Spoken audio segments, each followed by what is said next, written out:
여러분은 시인과 촌장이라고 하는 좀 오래된 복음 가수가 만든 가시나무라고 하는 복음송을 아실 것입니다. 내 속엔 내가 너무도 많아 당신의 쉴 곳이 없네. 내 속엔 헛된 바램들로 당신의 편할 곳 없네.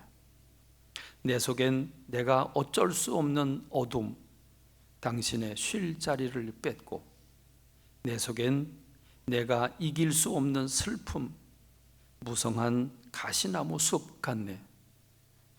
바람만 불면 그 메마른 가지 서로 부대끼며 울어대고, 쉴 곳을 찾아 지쳐 날아온 어린 새들도 가시에 찔려 날아가고, 바람만 불면 외롭고 또 괴로워 슬픈 노래를 부르던 날이 많았는데, 내 속엔 내가 너무도 많아 당신의 쉴 곳 없네. 여러분, 이 노래를 우리가 부르다가 또 듣다가 보면 우리 인생들의 얘기와 우리 마음속에 들어와 내 마음을 훔쳐보는 것 같은 그런 느낌을 받습니다. 내 속엔 내가 너무도 많다. 그렇죠? 내 속엔 내가 너무도 많습니다. 바람만 불면 그 메마른 가지 서로 부대끼며 울어댑니다. 그렇습니다. 쉴 곳을 찾아 지쳐 날아온 어린 새들도 가시에 찔려 날아가는 상황이 오늘 우리의 삶 속에서 펼쳐지고 있습니다. 그렇습니다. 우리는 하나님의 성품을 회복하여야만 합니다. 예수 그리스도를 닮아가야만 합니다. 예수님이시라면 어떻게 하셨을까? 예수님이 살아온 그 발자취를 우리가 더듬어 보면서 예수님의 인품을 회복하고 주님이 주신 그 영광, 그 행복을 깊이 맛보고 자유함을 맛보는 오늘 저와 여러분 되길 주님의 이름으로 축원합니다. 그러면 어떻게 해야 될까? 우리의 목표가 하나님의 성품을 회복하는 것이라면 그 방법은 어떻게 해야 될까? 저는 세 가지를 정했습니다. 그 세 가지 중에 첫 번째가 오늘 자기 부인입니다. 자기를 부인해야 진정하게 하나님의 성품을 닮는 것이 시작이 됩니다. 하나님의 성품을 닮을 때 진정한 행복이 오는 그 행복을 가로막고 있는 것은 자기입니다. 이 자기, 행복을 빼앗고 있는 자기, 나는 누구인가? 내가 누구인가를 발견하고 그 나, 죄성을 가지고 있는, 죄 가운데 사로잡혀 있는 나, 그 나를 버리고 예수 그리스도를 붙잡을 때, 그때 우린 비로소 자유함을 얻을 수 있게 되는 줄로 믿습니다. 마태복음 16장 24절 오늘 우리가 읽은 본문의 말씀은 예수님은 당신을 따르고자 하는 사람들을 향해서 주문을 하셨습니다. 누구든지 나를 따라오려거든 자기를 부인하고 자기 십자가를 지고 나를 따를 것이다, 이렇게 말씀하셨습니다. 누구든지, 예외가 없다는 말입니다. 누구든지 나를 따라오려거든, 주님을 따르려는 사람은 누구든지 예외 없이 자기를 부인하고 자기 십자가를 져야 된다 말씀하셨습니다. 그러므로 오늘 저와 여러분 모두가 다 포함이 됩니다. 주님을 따르려고 하는 우리 모두가 다 자기를 부인하고 자기 십자가를 져야 된다는 말입니다. 누구든지 나를 따라오려거든, 그렇습니다. 우리가 왜 예수 그리스도를 따라가야 합니까? 우리가 지은 죄로 말미암아 이미 아담과 하와가 지은 원죄도 있고 내가 지은 죄도 있고 우리 내 죄로 말미암아 죽음으로 갈 수밖에 없는 존재이기 때문에 죄와 죽음으로부터 해방을 받기 위해서는 예수 그리스도의 보혈의 은혜가 있어야 합니다. 그렇습니다. 우리가 예수 그리스도를 따름으로 우리는 영원한 생명을 얻습니다. 하나님의 자녀가 되고 천국 백성이 됩니다. 그렇습니다. 우리는 죄에서 이미 구원받았고 또 오늘 우리의 구원을 이루어 가야 하고 또 미래에 온전한 구원을 천국에서 받아야 되고 누려야 됩니다. 그러나 그럼에도 불구하고 현실적으로 지금 여기에서도 천국을 맛봐야 되는 줄로 믿습니다.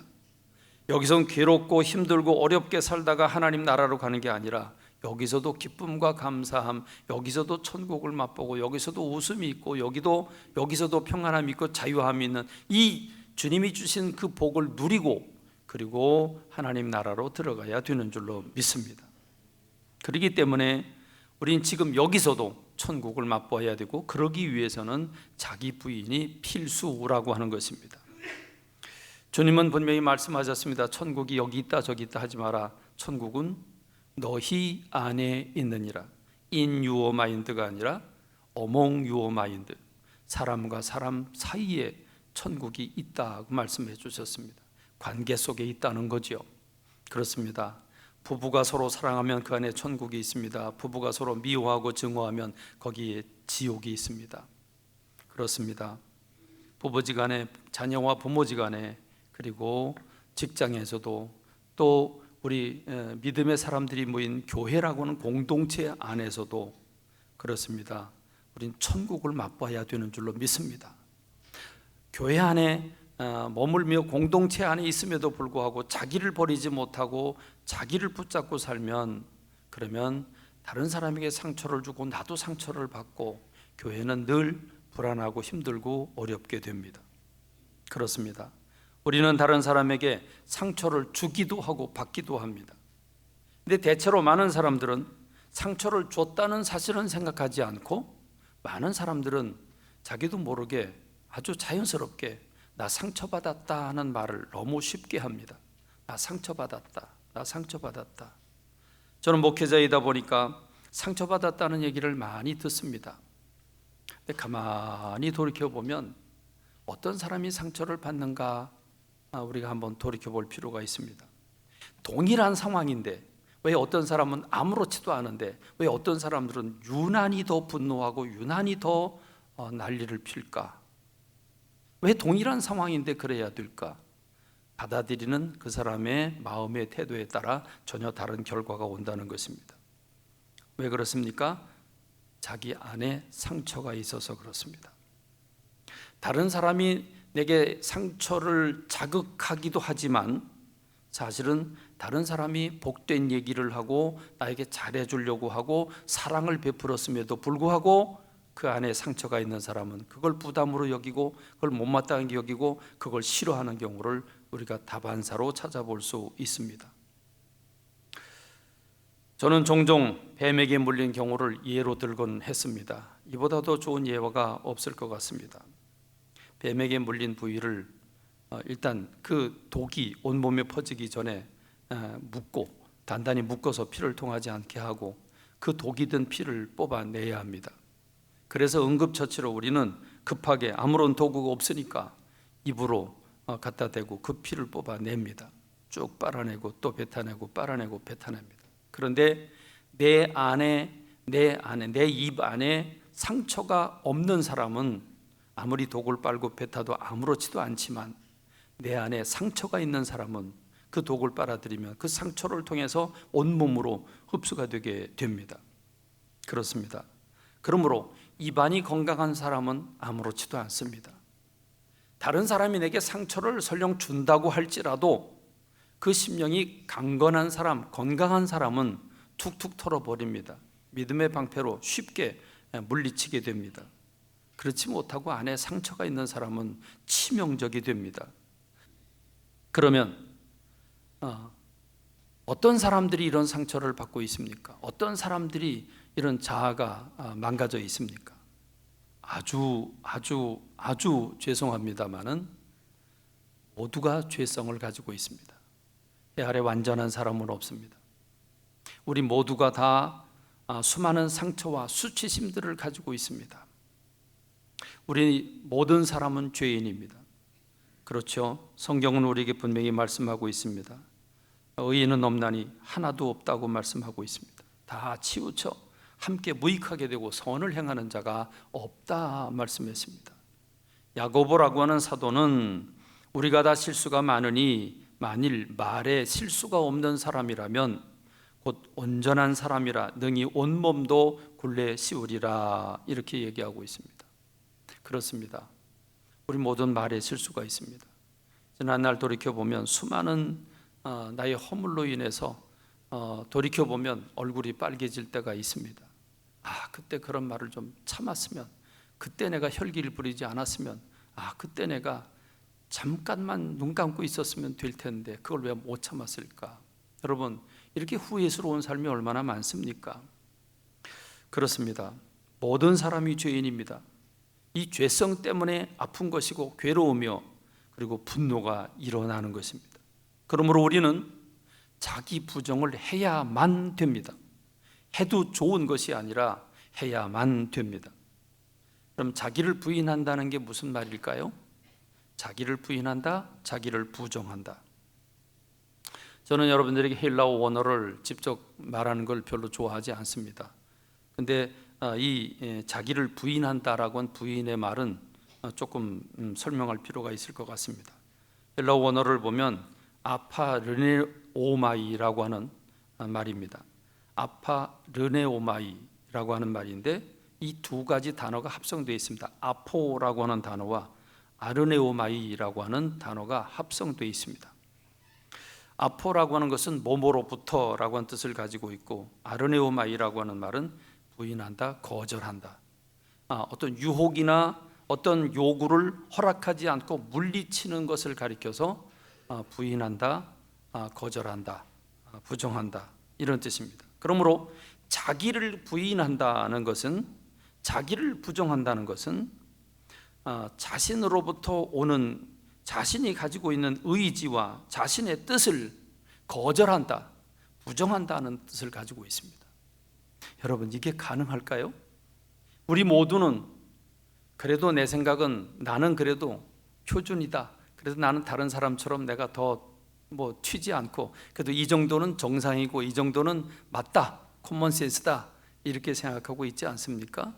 아니, 조금 강한 사람은 내 생각은 옳아, 이건 분명해, 이렇게 말하고 있지 않습니까? 그런데 자기를 부인하라는 말은 자신의 의지와 자신의 뜻을 거절하라는 뜻이기 때문에, 여러분, 어떤 사람이 자기 자신의 생각과 의지를 다 거절하고 다른 사람의 말을 받아들이고 하나님의 말씀을 받아들일 수 있겠는가? 참 어려운 단어입니다. 자신의 욕구와 육체의 유혹을 허락하지 않고 외부로부터 오는 어떤 유혹을, 그걸 거절하는 것, 허락하지 않고 물리치는 것, 이것을 부정이라고 말합니다. 그러니까 자기 부정이란 자신으로부터 나오는 의지, 자신으로부터 나오는 생각, 감정, 그 뜻을 거절하는 것을 의미합니다. 예수 그리스도 앞에 서려면, 누구든지 예수님을 따르려고 한다면 가장 먼저 자신의 의지와 자신의 생각을 먼저 버려라, 이 말씀을 하고 있는 겁니다. 여러분, 지금 예수님을 몇 년 믿으셨습니까? 여러분, 믿는 동안에 얼만큼 자기를 버리셨습니까? 자기를 버리지 않는다면 진정한 행복이 있을 수 없고 자유함이 있을 수 없습니다. 그럼 우리는 이 죄성을 가지고 어떻게 상처를 받고 상처를 주고 있습니까? 우리는 세 통로를 통해서 상처를 주고 또 상처를 받고 있습니다. 첫 번째 통로는 사람을 통해서입니다. 죄성을 가진 사람이 죄를 가지고 태어나서, 그리고 내가 만나는 사람, 나와 깊은 만남을 가지는 사람, 사랑하는 사람들을 통해서 상처를 받습니다. 여러분, 모르는 사람에게는 상처를 안 받습니다. 그렇죠? 모르는 사람에게는 상처를 받을 수도 없고 상처받지 않습니다. 그렇습니다. 전혀 모르는 사람이 뭐라고 찢고 까불고 해도 나하고 관계없는 사람이니까, 지나가는 사람이니까, 그리고 그냥 잊어버리고 맙니다. 그런데 여러분, 나를 사랑하고 나를 아끼고 내가 존경하고 내가 깊이 관계를 가진 사람의 그 말과 행실은 나에게는 찌르는 송곳과도 같습니다. 참 아이러니하지요. 나를 가장 사랑하는 사람이, 내가 태어났는데 당신의 목숨을 버리면서까지, 죽으면서까지 나를 낳아주고 나를 길러주고 나를 위해서 모든 걸 포기하고 사랑한 부모, 그 부모님이 내게 가장 많은 상처를 준다고 하는 게 통계입니다. 참 기가 막힌 노릇이죠. 왜 그렇습니까? 부모도 죄성을 가진 죄인이기 때문에 그렇습니다. 죄성을 가지고 때로는 피곤하고 때로는 갈등을 겪고 때로는 분노가 일어나는 상황에서 자녀들에게 그 분노를 쏟아내고 그 감정을 쏟아냄으로써 자녀들은 죄 없이 그 감정을, 상처를 받아야 되는 겁니다. 그렇습니다. 잘해준다고 하는 게 너를 위해서 하는 일이라고 하지만 그게 그 아이를 망치는 경우도 사실은 다반사로 있습니다. 그렇습니다. 그렇게도 친한 친구, 수십 년 동안을 같이 살아온 친구, 근데 알고 보면 나를 가장 많이 괴롭게 하는 친구, 그 사람이 바로 그 친구입니다. 우린 드라마를 통해서도 이런 경우를 수없이 보고 있지 않습니까? 그렇습니다. 선후배를 통해서, 일가 친척을 통해서, 직장 동료나 직장 상사들을 통해서 우린 상처들을 받고 또 상처를 주기도 합니다. 다시 말하면 내가 만난 모든 사람들은 나에게 상처를 주는 사람이고 내가 상처를 주는 사람이 되게 돼 있습니다. 사랑하니까 관심을 가지고, 사랑하니까 요구하고 가르치고 지적하고 야단치고, 그런 가운데 수많은 상처들이 만들어지게 되고 그것은 그 사람의 삶을 부정적으로 이끌어가게 됩니다. 두 번째는 교육입니다. 환경입니다. 경험입니다. 외부로부터 오는 이 경험들입니다. 부잣집에서 태어난 사람과 가난한 사람의 가정에서 태어난 사람은 생각하는 구조가 다릅니다. 돈의 씀씀이가 다르고 사물을 보는 방법 자체가 다릅니다. 그렇게 환경 차이가 크지요. 그렇습니다. 어떤 교육을 받았느냐? 여러분, 우리가 학교를 다닙니다. 아주 어려서 유치한 아주 어린 그런 나이로부터 우린 유치원에 가고 또 어린이집에 가고 이제 초등학교, 중학교, 고등학교를 거치면서 죄송하지만 그 오랜 기간 하나님 없는 세상의 교육을 받아야 합니다. 물질적인 교육을 받아야 합니다. 그러다가 보면 잘못된 교육이, 잘못된 하나님 없는 생각들이 자기 자신 안에 들어와 나도 모르게 하나님을 밀어내게 되고, 그리고 수많은 경험들, 그 가정 전체가 물질 때문에 또는 사업에 망해서 또는 어떤 부부의 갈등으로 이혼을 하는 경우라든지 또는 그 수많은 그 경험들이 그 경험을 한 번 겪을 때마다 큰 흔적들이 내게 나타나게 되고 그 흔적들이 내 삶 전체에 영향을 주는 결과가 되고 맙니다. 그렇습니다. 세 번째는 유전적 기질을 통해서 그렇습니다. 그건 내가 선택하는 게 아니라 내 어머니 아버지, 또 어머니 아버지의 또 그 어머니 아버지, 또 어머니 아버지, 이렇게 선조들의 핏줄을 이어받아서 그 가정에 흐르는 어떤 죄악의 요소나 또는 감정의 미비 또는 지식의 잘못된 지식이나 잘못된 어떤 전통들이 유전을 통해서 대물림을 하게 됩니다. 이건 설명하지 않아도 알 것입니다. 그렇습니다. 우린 이렇게 여러 통로를 통해서 상처를 주고 상처를 받으면서 세상을 살아옵니다. 그렇습니다. 그러므로 오늘 저와 여러분들은 내가 지금까지 만들어 놓고 죄성을 가진 사람들을 만나면서 생긴 수많은 상처들, 그리고 그것들로 나를 만들어 놓은 오늘의 이 자기를 과감하게 부인해야 됩니다. 거절해야 됩니다. 그리고 예수 그리스도의 것으로 채워야 됩니다. 믿으십니까? 이럴 때 진정한 자유가 옵니다. 진정한 평화가 옵니다. 진정한 행복이 옵니다. 돈이 많고 적고가 문제가 아닙니다. 나를 얼마만큼 많이 내려놓고 얼마만큼 많이 버렸느냐가, 얼마만큼 예수님의 것으로 채웠느냐가 그 사람의 행복과 불행을 가름하게 되는 줄로 믿습니다. 예수님이 하신 첫 번째 설교가 있습니다. 그 첫 번째 설교는 팔복입니다. 참 감사하죠. 주님이 복에 관한 말씀을 첫 번째로 설교해 주셨습니다. 주님이 첫 번째로 외친 말씀은 회개하라, 천국이 가까이 왔다. 그 복이 넘치는 천국을 말씀해 주셨고, 첫 번째 설교는 팔복입니다. 팔복은 심령이 가는 자는 복이 있나니 천국이 저희 것이다. 애통하는 자는 복이 있다. 저희들이 위로를 받을 것이다. 온유한 자는 복이 있다. 저희가 땅을 얻을 것이다. 8가지인데 영어 성경을 보면 더 감동적으로 기록이 되어 있죠. 여러분, 이렇게 되어 있습니다. 복잡할 거 없습니다. 우리 한글 성경하고 매우 다릅니다. 해피 그랬습니다. 이건 명령형입니다. 명령형입니다. 행복해라. 더 poor in spirit. 그러니까 영적으로 가난한 사람들, 영적으로 가난한 사람아 행복해라 이렇게 되어 있습니다. 두 번째는 어떻게 되어 있습니까? 슬피 우는 사람들 행복해라. 그러니까 먼저 행복하여라. 슬피 우는 사람들은. 여러분, 이게 어떻게 행복의 조건입니까? 이게 어떻게 행복입니까? 주님이 행복에 이르는 길 첫 번째 계단을 자기 자신은 아무것도 모른다고 자기를 부정하는 사람이 행복을 얻을 수 있다. 자기는 잘난 게 없다고 자기를 부인하는 사람, 나는 아는 게 없다고, 내 생각은 분명하지 않다고 자기 생각을 내려놓는 사람, 그들에게 천국이 주어진다고 말씀하셨습니다. 여러분, 충격적이죠. 신령자매 혼자 아멘 할 게 아니죠. 우리 모두 아멘으로 받아들여야 되는데 이게 너무 어려워요. 예수님 믿고 10년, 20년, 30년이 지났는데 이게 안 돼요. 나는 알고 있고 내가 판단하는 건 분명하고 그렇게 돼야 되는데 왜 저것은 저렇게 하는가? 그게 싫은 거죠. 왜 남편은 이렇게 하고 왜 내 아내는 이렇게 하고 왜 자녀는 왜 저렇게 하고 교회는 왜 이렇게 하는가? 자기 판단이 너무 많기 때문에 괴로운 거고 갈등이고, 그게 지나치면 시기하고 질투하고, 그게 지나치면 분노하게 되는 것이죠. 그렇습니다. 애통하는 사람은 왜 복이 있습니까? 자기가 죄인이라고, 주님 뜻대로 살지 못한다고 가슴을 때리고 아파하는 사람, 그 사람이 주님께서 그 죄를 용서하실 것이고 주님이 위로해 주실 것이다.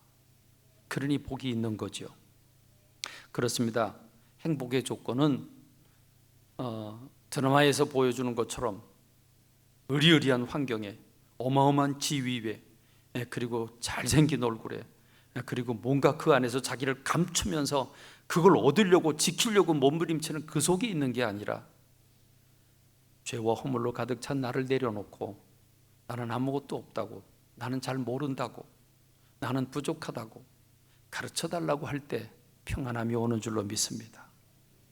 행복의 조건은 이렇게 자기를 고백하고 자기를 부정하는 데서 시작됩니다. 주님이 인도하는 대로 따르면 행복해집니다. 그렇습니다. 역시 이 자기를 부정하는 완벽한 모델은 예수 그리스도이십니다. 예수님은 하나님이십니다. 예수님은 하늘 보좌에 앉으실 자격이 있는 분이고 창조주이십니다. 그런데 그 예수님이 어떻게 하셨습니까?